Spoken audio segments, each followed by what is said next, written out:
two very different Thanksgiving messages this morning from the President of the United States and the President-elect as they prepare for the transfer of power.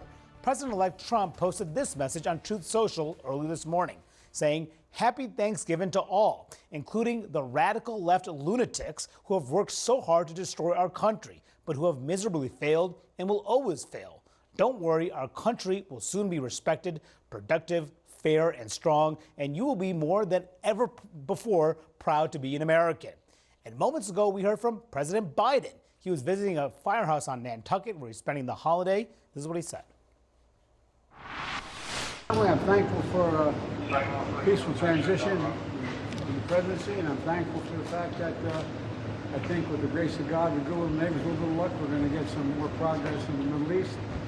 And I'm really thankful for being able to get the first peace done on Lebanon.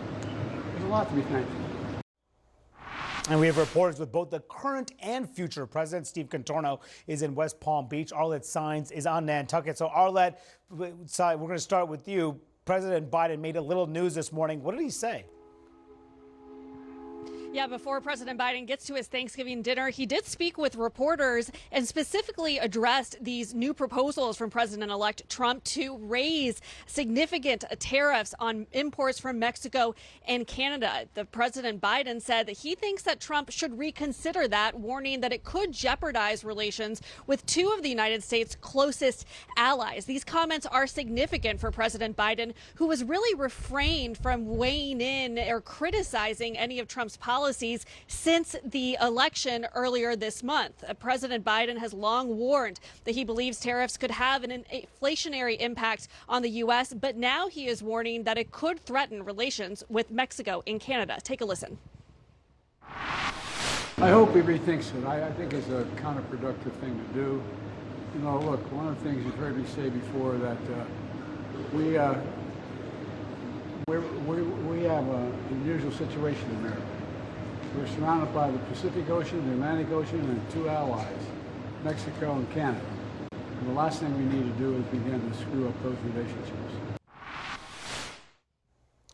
Now, this really serves as a reminder that these two men have wildly different views on policy, like tariffs and the economy, and how to deal with relations with allies to the north and south of the United States, but also on the world stage. Of course, Trump has said that he wants to raise tariffs on imports from Mexico and Canada by 25% until the countries do more to curb the flow of drugs and migrants into the U.S. But President Biden made these comments as he was visiting that firehouse here in Nantucket. He's expected in a short while to make some calls to troops who are serving overseas away from their families on this Thanksgiving holiday. For President Biden, it's a family tradition to spend the Thanksgiving holiday here on Nantucket, and this will be the final time he is here as president, as his time in office is starting to wind down. All right, Arlette Saenz with the president on Nantucket. Thank you for that. And Steve, those Biden comments come after Trump talked about tariffs last night with the president of Mexico. That's right, Manu. Donald Trump already engaging in trade policy, in fact, seeming to start a trade war, negotiate it, and at least according to him, resolve one in the span of a few days. Trump, in that call with Mexico, claiming that she agreed to close the southern border. Take a look at what he wrote on Truth Social, saying, quote, "She has agreed to stop migration through Mexico and into the United States, effectively closing our southern border." And Trump had said that the 25% tariff that he had threatened would be in place until they stop the flow of migrants and drugs across that border. It's not clear, though, if this agreement that they reached by phone or whatever discussion they had resolved this dispute and whether they are going to lift the threat of a tariff. I asked the Trump transition team exactly that and did not get a response. There does, though, appear to be some disconnect between Trump's victory lap on Truth Social and how the Mexican president described the conversation. She wrote on X, quote, "We reiterate that Mexico's position is not to close the borders, but to build bridges between governments and between peoples." And earlier in the week, she had put out a letter and a statement in which she had said that they had already taken significant measures to address the flow of migrants through their country, and they took credit for the fact that border crossings in the past year are down 75%. And so it's not exactly clear how these two narratives are going to work themselves out, and whether or not this 25% tariff that Trump has been threatening will be there on day one, as he said he is ready to do. Manu? Yeah, both leaders agreeing that it was a positive call, not agreeing on what was said. Steve Contorno from West Palm Beach, Florida, with the president-elect. Thank you so much. And joining me now here at the table, a great panel of reporters this afternoon. CNN's Eva McKend, CNN's Daniel Strauss, and Burgess Everett of Semaphore. Happy Thanksgiving to you all. Happy Thanksgiving to you at home. Thank you for tuning in. Interesting swipe from President Biden at Donald Trump. He has not said a whole lot about Trump in the aftermath of the election here, but just to remind our viewers, he criticized the tariffs, Trump on threatening tariffs against China, against Mexico, against Canada, and said the last thing we need to do is screw up both relationships. Yeah, this is, I think, surprising from President Biden because it is a departure from the tone that we have seen him employ over the last several days. What we have seen from him is just trying to calm everyone's nerves at this point and, telegraph that he is fully going to participate in a peaceful transition of power, something, of course, that he was not afforded 4 years ago. But listen, on this issue, I think Democrats are hoping that if the former president pushes too far once he is in office, that he is going to confront some of the very same challenges that Democrats had.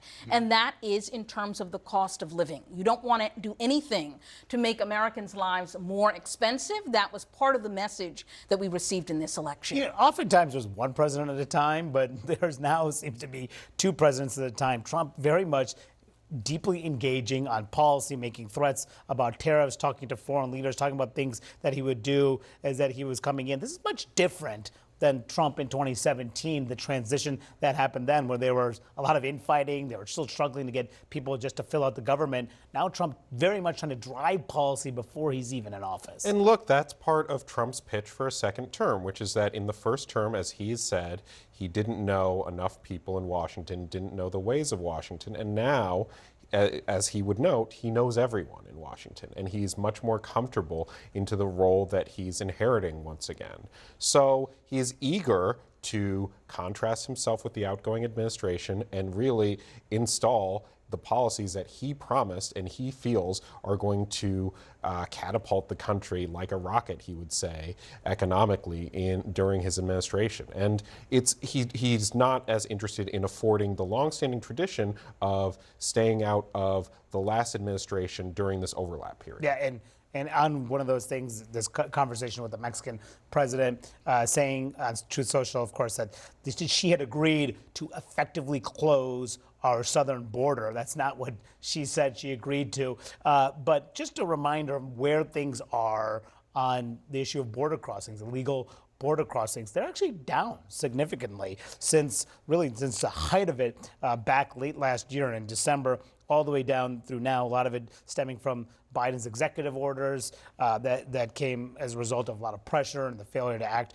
in Congress. But this is classic Trump, right? He's going to claim victory even if victory had happened before he did anything about it. Not only that, but these are like the two, if you could look at the two signature issues for Donald Trump, he vacillates on a lot of policy issues, but the border and tariffs are not those issues. And tariffs, he's been consistent. He's been saying it since 1990 or 2000 and the like. Right, and during his first presidency, we saw that he would follow through on them, not only on other countries like China, but on allies in Europe with the steel and aluminum tariffs. So when he threatens these things, people have to take him seriously now, even if members of his own party want him to use them as leverage rather than follow through on them. I mean, do you expect much pushback from Republicans on the tariffs? I mean, this is used to be a party of free traders. Yeah.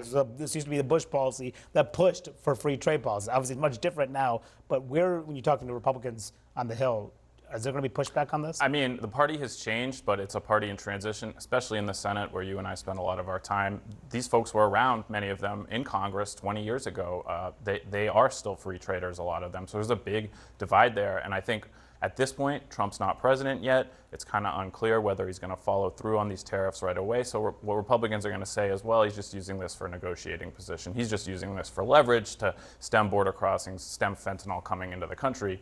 But we also know he'll follow through on that. And I don't think Republicans want him to, because that's probably the biggest opening for Democrats politically, is if Trump, like Eva was talking about, his actions end up raising prices, start to wreck the economy, things like that. That's what could turn the fortunes around for the Democratic Party a lot more than these moments of introspection that they're going through right now.